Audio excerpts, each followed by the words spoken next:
Olá, aluno SEBEG, sou Pedro Coelho. Estamos nesse nosso segundo encontro dentro do módulo da Lei 11.343 de 2006, a Lei de Drogas. Conforme eu já havia anunciado no nosso primeiro encontro, basicamente essa lei é dividida em três braços, ou em três partes: a parte de política pública e a seara administrativa, do artigo 1º ao 27 como regra, depois a parte de direito material propriamente dito, a partir do artigo 28, que só falta um detalhezinho para a gente concluir e partir para os demais previsões típicas, sobretudo o artigo 33 do tráfico de drogas, e ao final analisaremos, depois de vencer essa parte material, a terceira seara, que é a seara processual procedimental. Conforme eu havia anunciado, a gente concluiu a aula passada analisando especificamente o artigo 28 e faltam pequenas observaçõezinhas a serem efetivadas. Mas ainda naquela lógica e naquela necessidade de abordar não apenas o artigo 28, mas considerações que serão aplicáveis a uma série de outros dispositivos e condutas típicas na referida lei, vale registrar a consideração, a conceituação e a compreensão de droga. Meus caros, presta atenção que eu falei também no nosso primeiro encontro que se a Lei 6368 de 76, a lei anterior, antes da Lei 11.343 de 2006, ela tratava como substância entorpecente, eu também fiz o registro que a tendência nas democracias ocidentais e na própria Organização Mundial de Saúde era privilegiar a expressão droga. Durante muito tempo, o Brasil encontrou-se dissociado dessa tendência internacional, mas a lei atualmente vigente corrigiu essa nomenclatura e a partir de hoje, tecnicamente, o correto é chamar droga. Por isso eu faço questão de dizer, a Lei 11.343 de 2006 é a nossa lei de droga. Mas, apesar desse destaque internacional, apesar da tendência plasmada lá na Organização Mundial de Saúde, apesar da expressa previsão na Lei 11.343, eu pergunto aos senhores, o que é que a gente deve entender como droga? Pessoal, a lei, ora analisada, ela no que tange a seu objeto primordial, droga, ela materializa um exemplar e quiçá o exemplar mais citado e mais famoso dentro do ordenamento jurídico pátrio de uma norma penal em branco. Meu Deus, Pedro, que danado é uma norma penal em branco? É tranquilo, vocês analisam e estudam isso em direito penal, mas é um prazer revisar esse conceito e trabalhando justamente a lógica de que a norma penal em branco é aquela que demanda um complemento para o seu sentido absoluto, extraído de um outro instituto, de uma outra fonte normativa. E por que a norma, a expressão droga ou a lei de drogas, ela muitas vezes materializa a chamada norma penal em branco? Porque a própria lei não traz a definição de droga. Implicitamente, ao contrário, deixa esse conceito ou essa conceituação para uma portaria do Poder Executivo. Essa portaria existente é a portaria 344 da Anvisa, da Agência Nacional de Vigilância Sanitária. E é a Agência Nacional de Vigilância Sanitária, a Anvisa, a partir da portaria 344, que consubstancia, ou melhor, complementa o sentido da lei de droga ao trazer um rol de substâncias que serão consideradas como drogas, serão consideradas para fins de aplicação da Lei 11.343. Como diria o penalista clássico Biding, norma penal em branco é aquele corpo errante que sucumbe, que vaga em busca de alma. É um corpo sem alma. E quem é que dá essa alma é justamente o complemento.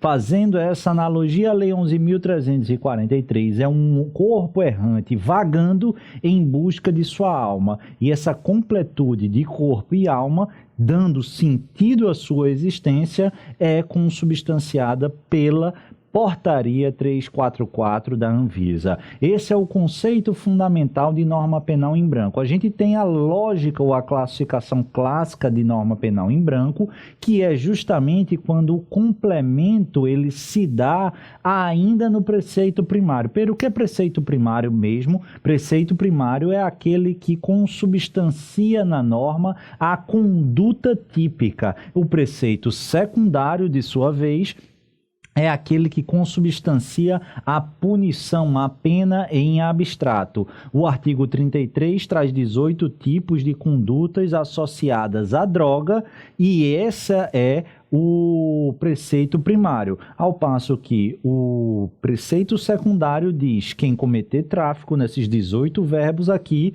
tem uma pena de reclusão de 5 a 15 anos.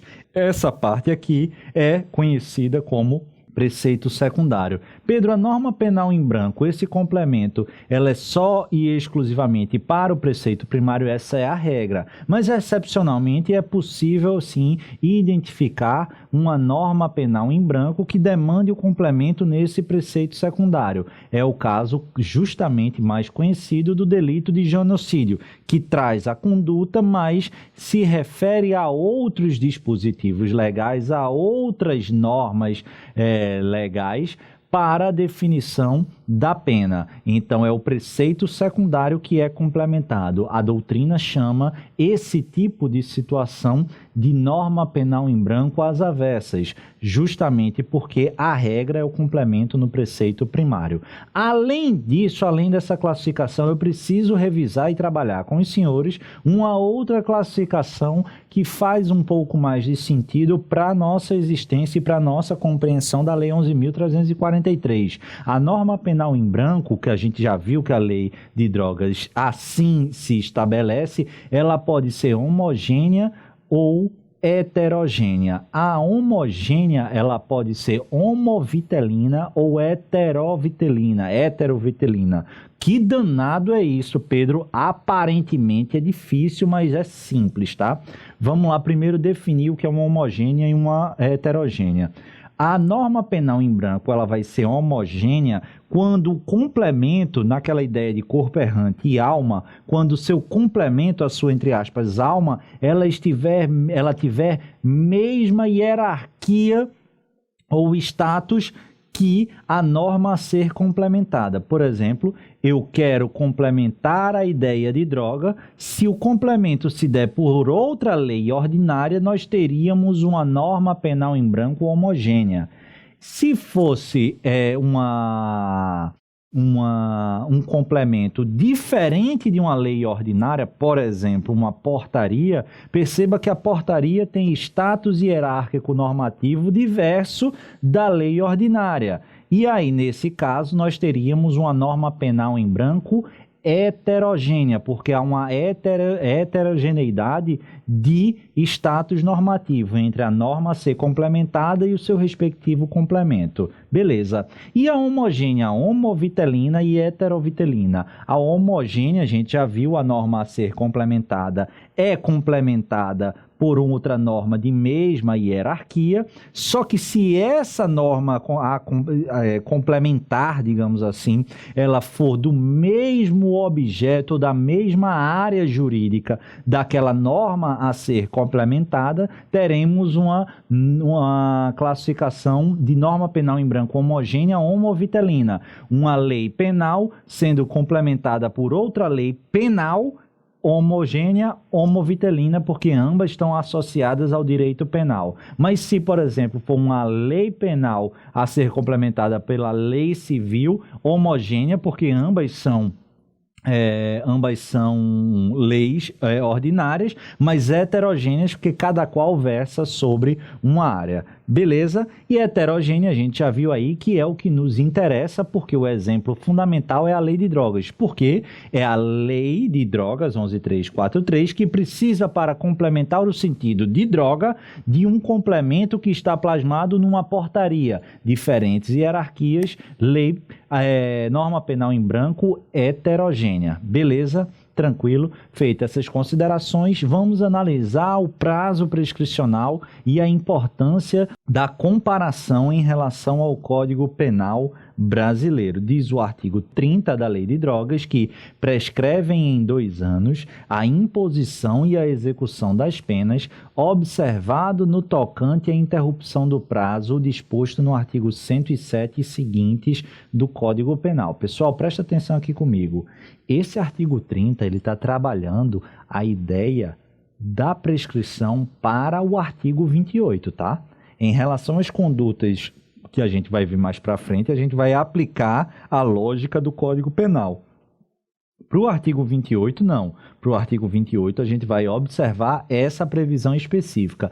E por que eu estou fazendo tanta questão de destacar isso? Porque se você for observar lá no Código Penal, há algum tempo, esses artigos do 107 e seguintes, eles foram modificados e o menor intervalo de tempo prescricional hoje existente nas penas de 0 até 1 ano de reclusão, ela é de 3 anos. Antigamente era de 2, mas hoje são 3 anos. Então toma muito cuidado. Se você tiver viciado nisso, sabendo, eita, o menor prazo prescricional existente no Código Penal são 3 anos. Isso é verdade. Só que cuidado, que para o artigo 28 prevalecem os 2 anos, não por conta do Código Penal, mas por conta dessa previsão específica. Então, artigo 28, se a gente aplicasse o Código Penal, seriam 3 anos, mas em razão do artigo 30 da referida lei, a gente vai dizer que prescreve em 2 anos. Beleza? Tranquilo?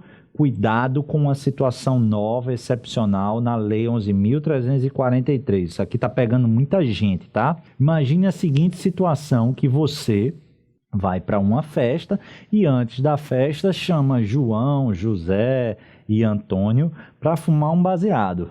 E aí você vai, ou seja, o que é que você está fazendo? Você está oferecendo eventualmente para os seus amigos ou conhecidos uma droga que você já tinha. Certo, Pedro, mas eu não estou vendendo. Não, tranquilo. Certo, então o que é que você tende a falar? Artigo 28. Cuidado, pelo amor de Deus, que isso não é artigo 28. Peraí, Pedro, o cara não é usuário. Calma, eu tô falando da oferta a terceiro. Mas ele ofertou, não tem intuito de lucro, o cara vai ser enquadrado como tráfico? Não, não é como tráfico. A Lei 11.343, ela criou um meio termo entre o porte para consumo próprio e a oferta eventual de droga sem o objetivo de lucro. Está lá no artigo 33, parágrafo 3º, já adiantando ou antecipando um pouco o dispositivo, que fala detenção de 6 meses a 1 ano. Então, cuidado, tá? Sem prejuízo das penas previstas no artigo 28. Caso do lança-perfume, importante, isso já caiu demais em prova,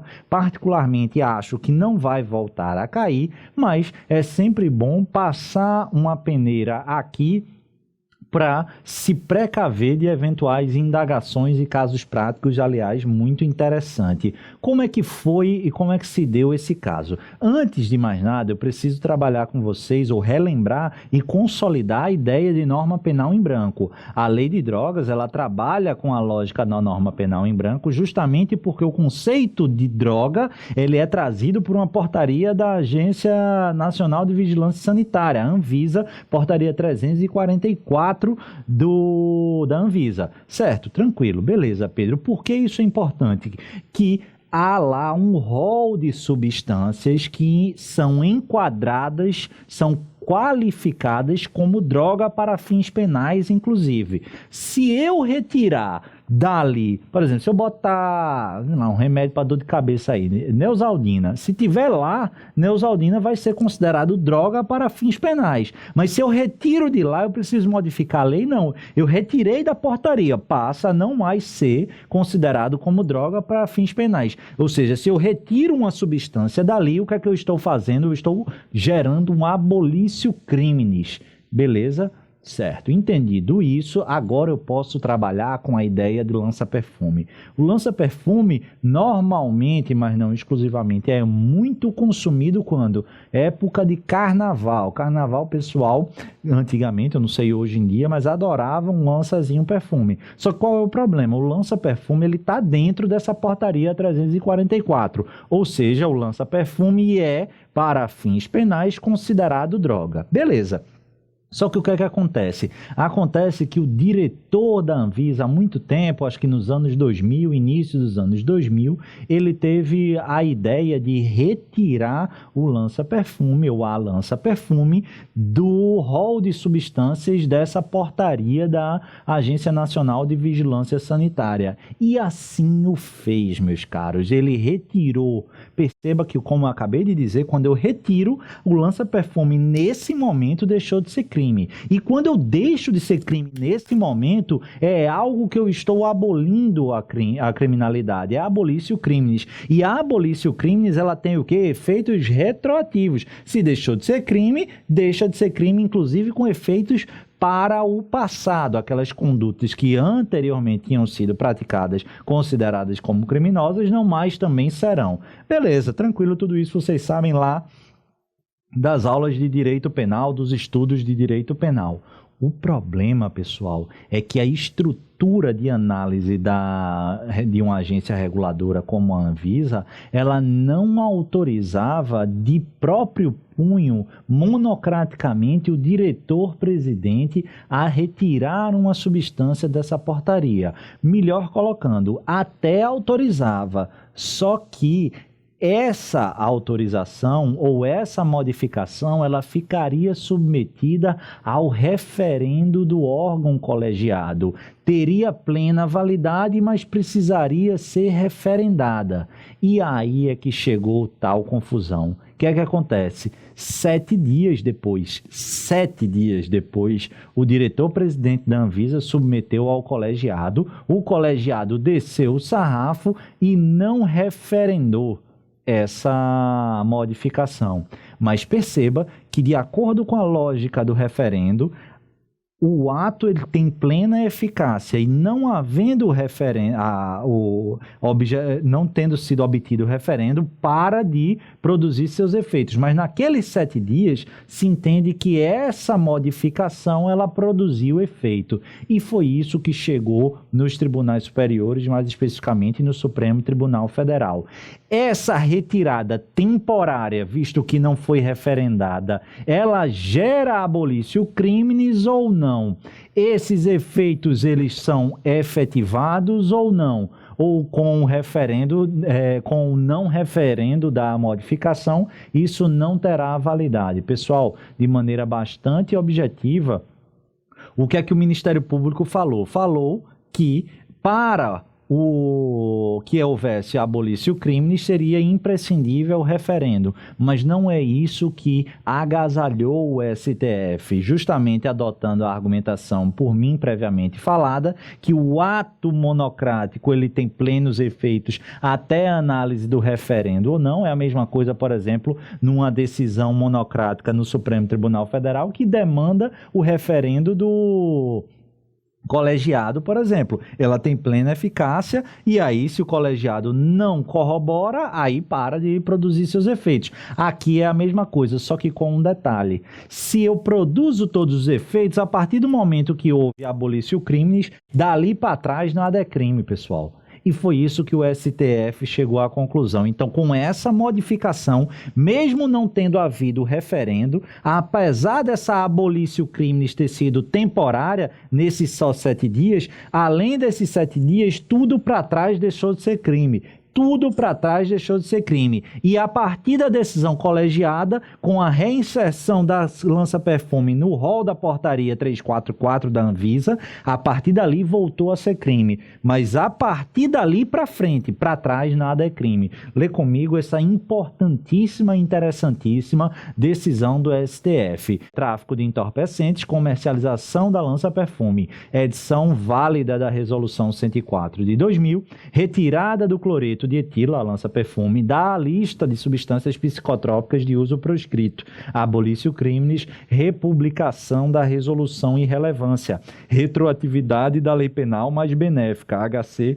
concedido. A edição por autoridade competente, de acordo com as disposições regimentais da resolução da Anvisa número tal, retirou o cloreto de etila da lista de substâncias psicotrópicas de uso proscrito durante a sua vigência, tornando atípicos o uso e tráfico de substância até a nova edição da resolução e extinguindo a punibilidade dos fatos ocorridos antes da primeira portaria nos termos do artigo 5º, inciso 40 da Constituição Federal. É o HC 94397, relatoria do ex-ministro César Peluso. Toma cuidado, essa decisão foi em 2010, mas em 2015 novamente essa questão foi submetida e o STF, em um precedente de relatoria do ministro Celso de Mello, até comentei isso lá no blog aqui da EBEG, renovou e ratificou justamente esse entendimento com os mesmos fundamentos. Então,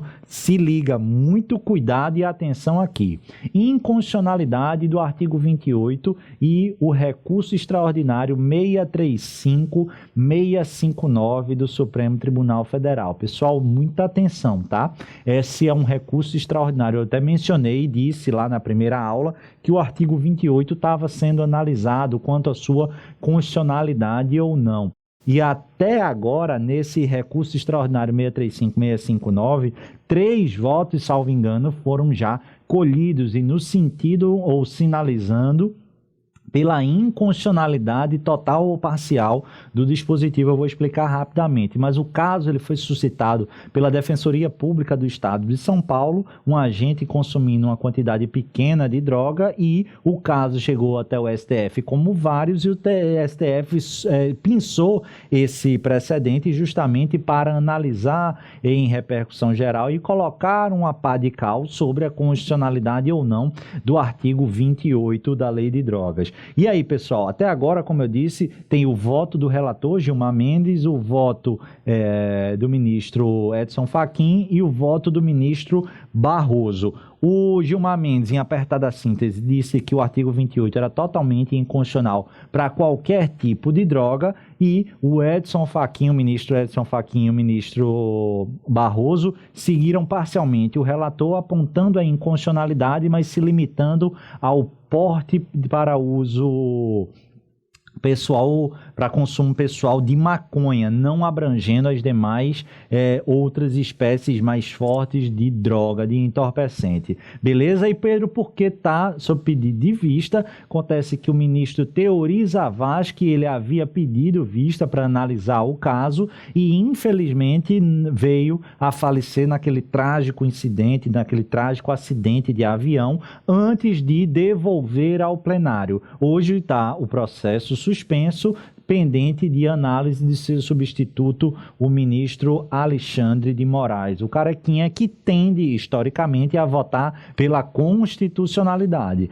A gente vai precisar acompanhar quando é que efetivamente o plenário do Supremo vai prosseguir nessa discussão e vai, sobretudo, concluir esse debate. De toda forma, a gente vai ficar atualizando tanto o material, mas o andamento desse processo, então fiquem muito ligados. Sugiro anotar aí o precedente RE 635659 lá de São Paulo, para que vocês eventualmente ou a cada 3 meses analisem lá para ver se teve andamento ou nos acompanhem nas redes sociais, que a gente vai sempre, claro, trazer essas atualizações. Tráfico de drogas é o crime popstar, é o protagonista, é o de maior destaque e, claro, maior incidência no direito penal brasileiro, ou pelo menos do direito na Lei 11.343. Por que eu falo no direito penal brasileiro? Porque, estatisticamente, a nossa imensa massa carcerária,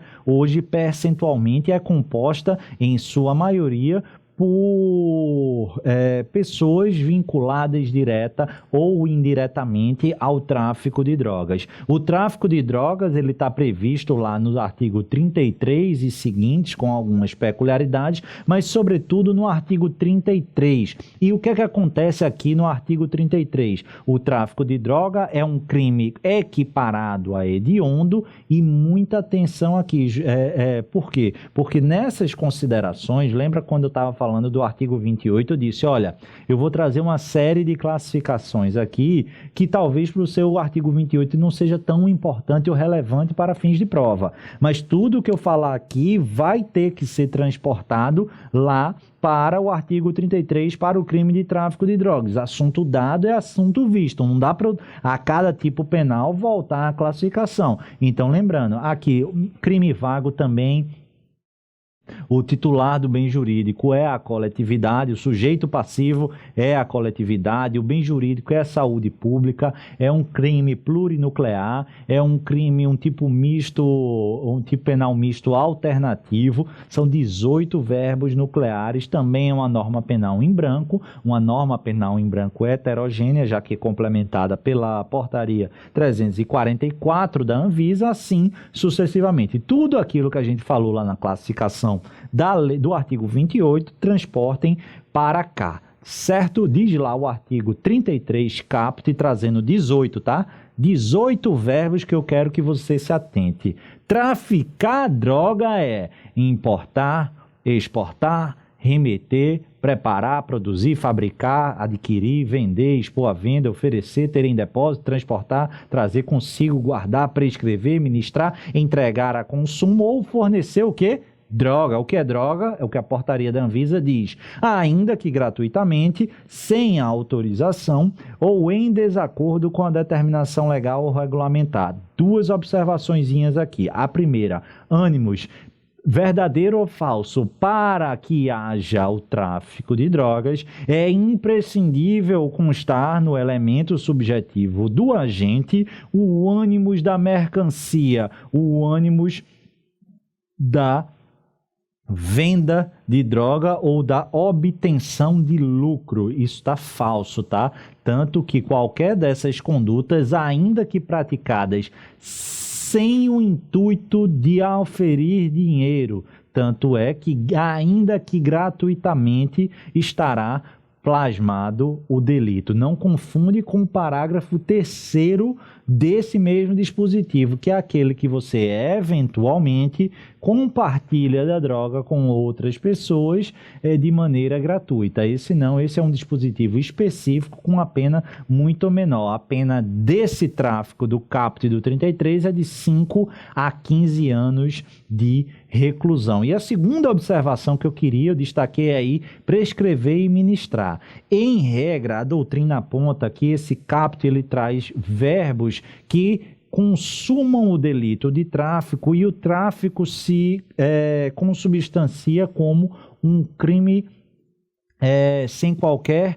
especificidade, um crime comum. Ele pode ser praticado por qualquer pessoa, mas em duas condutas, prescrever e ministrar, a doutrina majoritária aponta que essas condutas elas plasmam um tipo ou um crime próprio. Por quê? Porque apenas quem tem habilitação para prescrever e ministrar droga é que poderia se enquadrado nessa situação. Então imagine aqui que eu sou um médico e saio prescrevendo morfina à torta e à direita para meus pacientes ou para os meus clientes. Nessa situação, como eu estou fazendo prescrevendo ou ministrando morfina sem a necessidade ou sem a autorização normativa legal, já que é dissociada de qualquer finalidade médica específica, claro, eu estarei cometendo tráfico de droga, beleza, pessoal? Só que eu estarei cometendo tráfico de droga porque eu tenho habilitação para ministrar ou para prescrever. Um advogado, ele não pode, por exemplo, prescrever ou ministrar droga alguma, medicamento algum, porque ele não tem habilitação para isso. Se o fizer, aí a gente vai ter que analisar a falsidade ou não documental. Mas o objetivo era nesses dois verbos.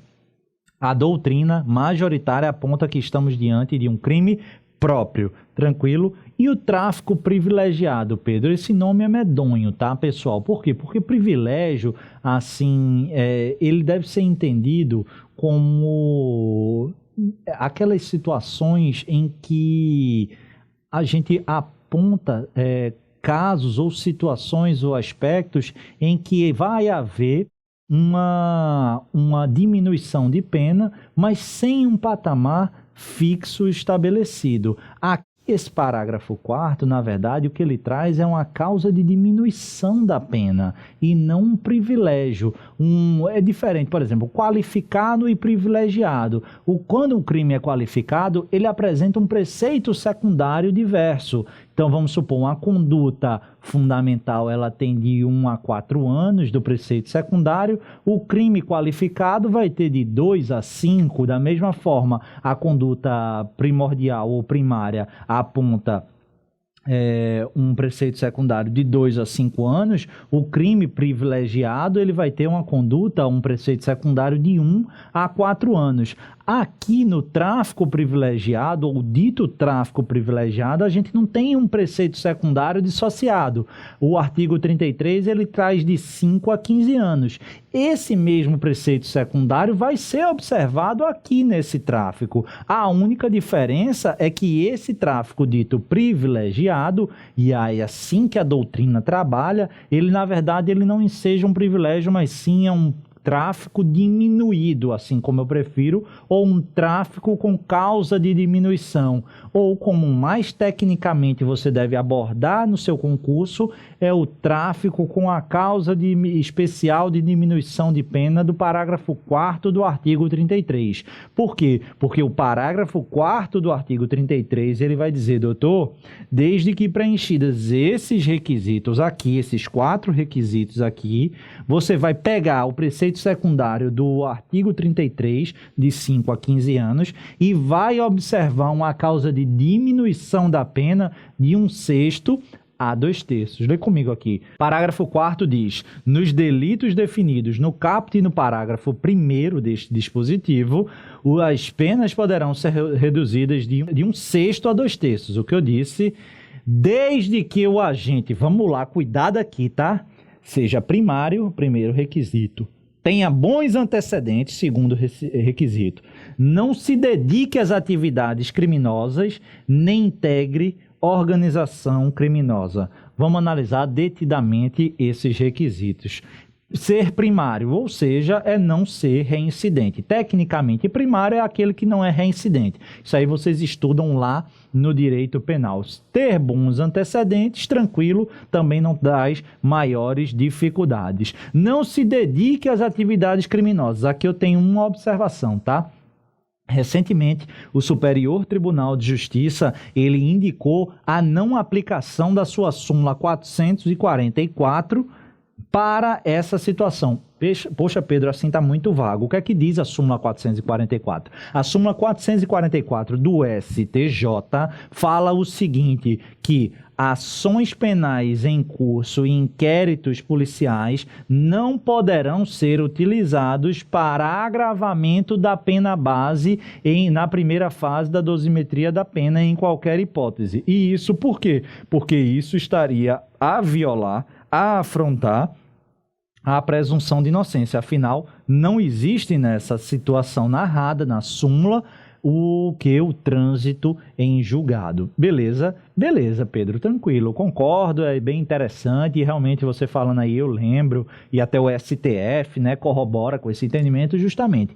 O que o STJ fala, presta atenção aqui, entendeu a súmula, vem aqui comigo, é que, olha, inquérito em curso e ação penal em curso sem trânsito em julgado condenatório, eles não podem agravar a pena. Só que o STJ diz, apesar disso, apesar da súmula, eles podem ser utilizados para que o juiz analise se o agente se dedica ou não às atividades criminosas para fins de observância e aplicação do parágrafo 4º do artigo 33. Então, perceba, ações penais em curso e inquéritos policiais existentes na ocasião da sentença não podem agravar a situação do agente no que tange à dosimetria, a pena base especificamente, mas podem, de acordo com o STJ, podem ser utilizados para que o juiz diga: não, filho, você se dedica às atividades criminosas porque você tem não sei quantos inquéritos, não sei quantas ações penais, e como você se dedica às atividades criminosas, na minha visão, você pode ou você não tem direito à causa de diminuição do parágrafo 4º. Beleza, pessoal? Muito cuidado numa prova de defensoria. Pode descer o sarrafo, mostra que você conhece esse entendimento, mas desce o sarrafo nele, que não faz qualquer sentido, convenhamos. Se o mérito da súmula é, de fato, valorizar a presunção de inocência, não faz sentido você flexibilizar para esse caso. Mas para sua prova objetiva e para a maior parte dos concursos em todas as fases, o que prevalece é essa flexibilização aparente do Superior Tribunal de Justiça no que tange a sua súmula 444 para a aplicabilidade ou inaplicabilidade do parágrafo 4º do artigo 33, a causa especial de diminuição de pena. Beleza? E não integrar organização criminosa. Aqui tem uma ótima observação, uma ótima análise especificamente sobre a mula do tráfico. A mula do tráfico, essa personagem, ela por si só faz com que o agente pertença, integre a organização criminosa e, portanto, não tenha direito à aplicação do parágrafo 4º do 33, essa é uma dúvida que eu vou responder e analisar esmiuçadamente daqui a pouquinho. Antes eu quero abordar a seguinte situação. Eu quero que você se questione, e isso é muito importante, tá, pessoal? Esse parágrafo 4º, ele tem o condão, Pedro, de diminuir a pena até 2/3. Imagine aqui que o rapaz seja condenado por tráfico com causa de diminuição de pena do 33, parágrafo 4º. Perceba que ele pode pegar 5 anos na primeira e segunda fase, pena mínima. Normalmente isso acontece.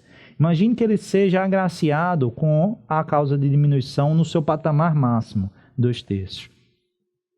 Pessoal, eu pergunto a você, esse rapaz ele vai ser condenado a 1 ano e 8 meses e alguns dias de pena. O que eu quero perguntar a você é: faz sentido a gente considerar esse tráfico pequeno, esse tráfico menor, esse tráfico privilegiado que pode culminar uma pena de apenas 1 ano, 8 meses e pouco mais e alguns dias como crime equiparado a hediondo? Ou seja, a pergunta que eu quero que você atente é: o tráfico privilegiado, entre aspas, a traficância menor, as nomenclaturas, a traficância eventual ou a traficância anã é equiparado a ou não a hediondo? Posição antiga que prevaleceu durante muito tempo no Supremo Tribunal Federal e no Superior Tribunal de Justiça, a ponto deste último ter editado um verbete de número 512, indicando a aplicação da causa de diminuição de pena do 33, parágrafo 4º, não afasta a hediondez do crime de tráfico. Meu Deus, Pedro! Pode chegar a 1 ano e 8 meses e poucos dias. Esse cara ainda vai ser considerado como um criminoso hediondo, quase isso, e era assim que o STJ e o próprio Supremo Tribunal Federal se posicionavam. Mas qual era o fundamento? Medonhos, mas existiam. A causa de diminuição de pena, disse o STJ, não desconfigura o tráfico de droga. Não é uma outra modalidade de crime, é tráfico. E, portanto, se é tráfico, o Constituinte disse que tráfico de droga é equiparado a hediondo. Então, esse causa de diminuição não desnaturaria, constitucionalmente falando, o caráter de equiparado a hediondo. 2. O parágrafo 4º, a causa de diminuição de pena, é pautada numa política criminal, numa opção do legislador. Veja que lindo, num favor legislativo por parte do legislador. Por quê? Porque dessa maneira ele olharia o traficante e queria aumentar as chances, dar um benefício a ele e aumentar as chances dele se ressocializar. Que coisa linda! Que coisa linda. Mas então esse legislador ele é esquizofrênico. Ele autorizaria uma redução de 2/3, mas continuaria, não obstante o favor legislativo de dar um tratamento mais propício à sua ressocialização, taxar esse rapaz, taxar esse cara como um equiparado hediondo não fazia o menor sentido com todas as vênias e numa excelente oportunidade, mesmo depois de muito tempo, o STF reviu e reformulou esse seu conceito e o STJ posteriormente revogou a súmula 512. Então, Pedro, como é hoje? Vê aí na tela a posição atual, tanto do Supremo Tribunal Federal, meu amor, como do Superior Tribunal de Justiça, no sentido de que tatue na sua testa, pelo amor de Deus, o tráfico com causa de diminuição do parágrafo 4º da Lei de Drogas não é equiparado a hediondo, ou seja, todas aquelas limitações lá dos crimes hediondos não serão aplicáveis aqui a essa causa de diminuição de pena do 33. Então percebe, Pedro, o tráfico, o crime hediondo, ele permite indulto, todas aquelas coisas. Perceba que todas aquelas limitações é apenas para os equiparados a hediondo. Não cabe indulto do tráfico, mas é possível agora sustentar o cabimento de indulto para o tráfico do parágrafo 4º do artigo 33. Tem que observar lá o decreto. Mas toma esse cuidado que tudo aquilo que a gente aprendia do parágrafo 4º associado aos crimes hediondos não tem mais aplicação em relação ao parágrafo 4º, tá? Beleza? O tráfico de entorpecente privilegiado não se harmoniza com a hediondez do tráfico de entorpecente definido no caput e no parágrafo 1º do 33 da Lei de Drogas. O tratamento penal dirigido ao delito cometido sob o manto do privilégio apresenta contornos mais benignos, menos gravosos, notadamente porque são relevados o envolvimento ocasional do agente com o delito, a não reincidência, a ausência de maus antecedentes e a inexistência de vínculo com organização criminosa. Ordem de habeas corpus 118.533, Tribunal Pleno do Supremo Tribunal Federal. Beleza, pessoal? E também ali ao final a gente viu a petição específica lá no STJ, culminando com o cancelamento, perceba, cancelamento da súmula 512. Durante um tempo tinha essa decisão do Supremo e permanecia aplicada ou não revogada formalmente a súmula 512, mas hoje ela já foi em bom tempo revogada e, portanto, nem o STJ nem o STF consideram o artigo 33, parágrafo 4º como um crime equiparado a hediondo. Voltando lá à questão da mula do tráfico, né? O fato de o agente ser considerado mula do tráfico pode ser considerado óbice para afastar a causa de diminuição de pena. O que é que prevalece? Pedro, antes de mais nada, o que danado é uma mula?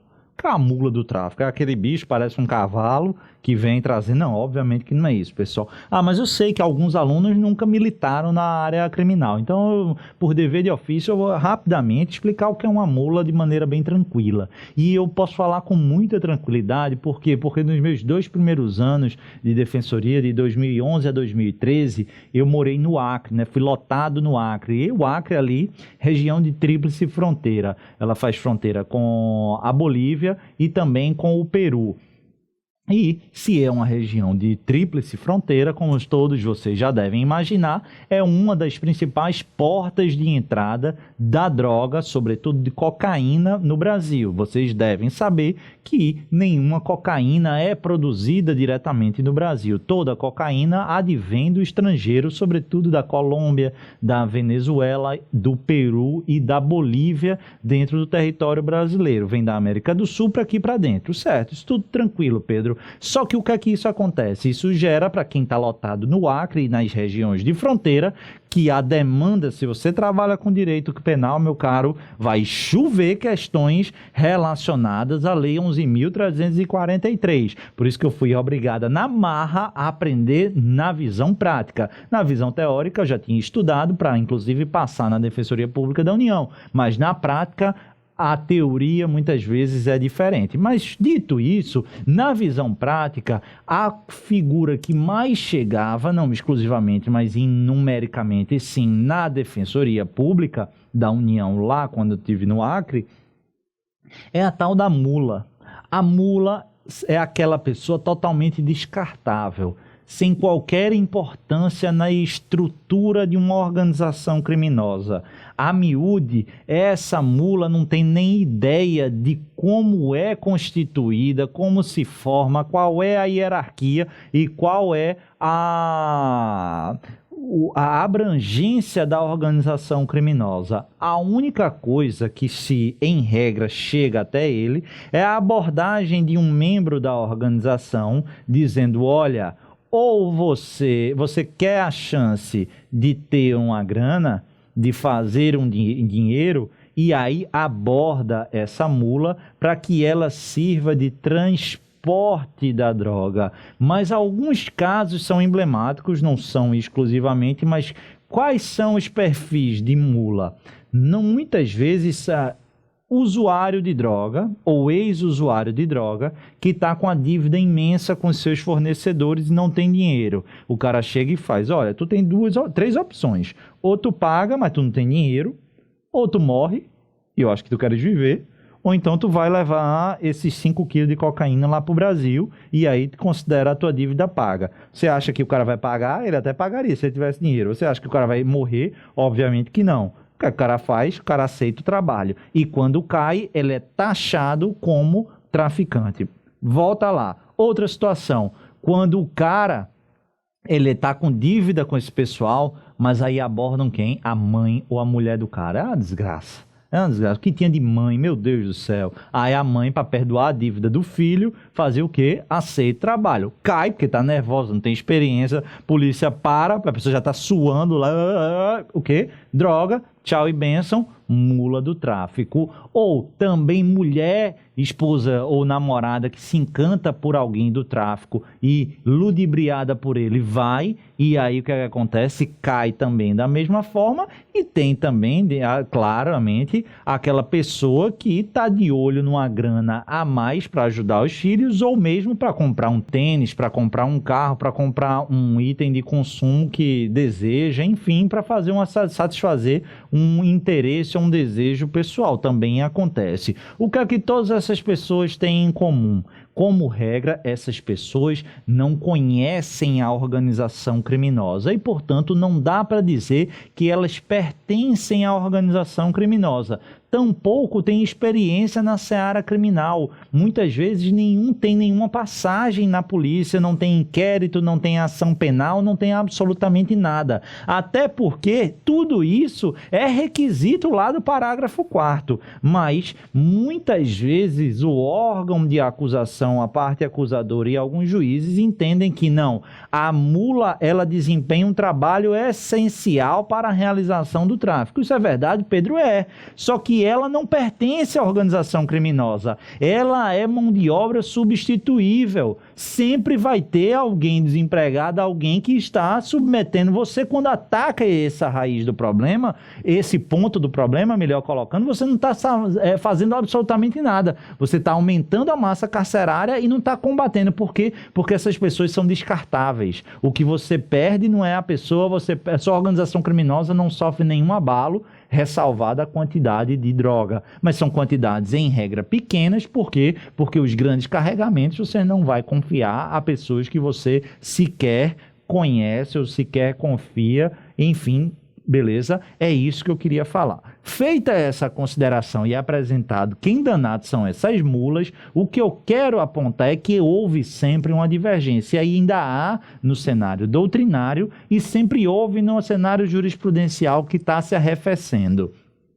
Qual é a divergência? É que a mula, por exercer um papel crucial para a organização criminosa, isso por si só já gera a conclusão de que ela pertence à organização criminosa e não faria direito, não faria jus ao parágrafo 4º. E de outra sorte, que a mula, por si só, dissociada de outras evidências e outros aspectos comprovados, não pode ser considerada membro da organização criminosa e, portanto, o simples fato de ser mula não pode afastar per si a incidência do parágrafo 4º do artigo 33. Pedro, o que é que tem prevalecido? Vê aqui comigo na tela. O atual entendimento do STF acerca da matéria é no sentido de que a simples atuação como mula, por si só, não induz que o paciente integre a organização criminosa de forma estável e permanente, não constituindo, portanto, fundamento idôneo para afastar a aplicação do redutor em sua totalidade, tratando-se de meras ilações, presunções ou conjecturas, até porque pode se tratar de recrutamento único e eventual. Pessoal, esse precedente ele é simbólico, tá? Mas presta atenção aqui, isso é do STJ de meados de 2017, mas presta atenção, fica aqui comigo. Eu estava lendo um livro supostamente atualizado, meu Deus do céu, que afirma categoricamente que o entendimento dos tribunais superiores é no sentido de que a condição de mula impede a aplicação do parágrafo 4º do artigo 33. Ponto. Muito cuidado com esses materiais, porque isso não é verdadeiro. Existem precedentes antigos de 2012, de até 2014 e 2015 do STF na primeira turma, indicando esse posicionamento. Só que essa posição, hoje, ela é ultrapassada na doutrina, tirando uma vertente mais punitivista que existe, é verdade, sobretudo para o Ministério Público, mas a doutrina ainda é dividida. Mas no STF e no STJ saem casos isoladíssimos. A doutrina, a jurisprudência majoritária, tanto do STF como do STJ, é no sentido de que tatue isso na sua retina. O fato do agente ser considerado mula não afasta por si só a aplicação da causa de diminuição de pena do parágrafo 4º do artigo 33 da Lei de Drogas. Pedro, mas beleza, eu estou quase convencido, mas tem certeza que é a jurisprudência mesmo, tanto do STF como do STJ, e aí eu fiz questão de organizar aqui 4 julgados de 2017 da primeira turma, HC 129.449, 2017. Segunda turma, HC 139.327, segunda turma 2017. STJ, quinta turma, tá aí, que foi o precedente que eu acabei de ler aqui em cima para vocês, e da sexta turma, o agravo regimental no RESP 802.675 de São Paulo, sexta turma também de 2017. Ou seja, meu caro, a jurisprudência majoritária, e é essa posição que você vai levar para sua prova objetiva hoje, aponta que a condição de mula por si só não inviabiliza o parágrafo 4º do artigo 33 da Lei de Drogas. É possível a utilização de inquéritos policiais e ações penais em curso para afastar a causa de diminuição de pena. Acabei de falar isso e para a gente finalizar a aula, eu disse que o STJ flexibilizava o entendimento lá da súmula 444 e está aqui a decisão da terceira sessão pacificando o tema, apontando que, assim, é possível a utilização de IPs e ações penais em curso para a formação da convicção de que o réu se dedica a atividades criminosas, de modo a afastar o benefício legal previsto no artigo 33, parágrafo 4º da Lei 11.343. É isso, pessoal, que tínhamos para falar por hoje e na próxima aula voltaremos com muito mais conteúdo para darmos continuidade ao nosso módulo da Lei de Drogas, beleza? Qualquer dúvida, escrevam para mim. Um grande abraço, beijo no coração, fiquem com Deus e até o próximo encontro.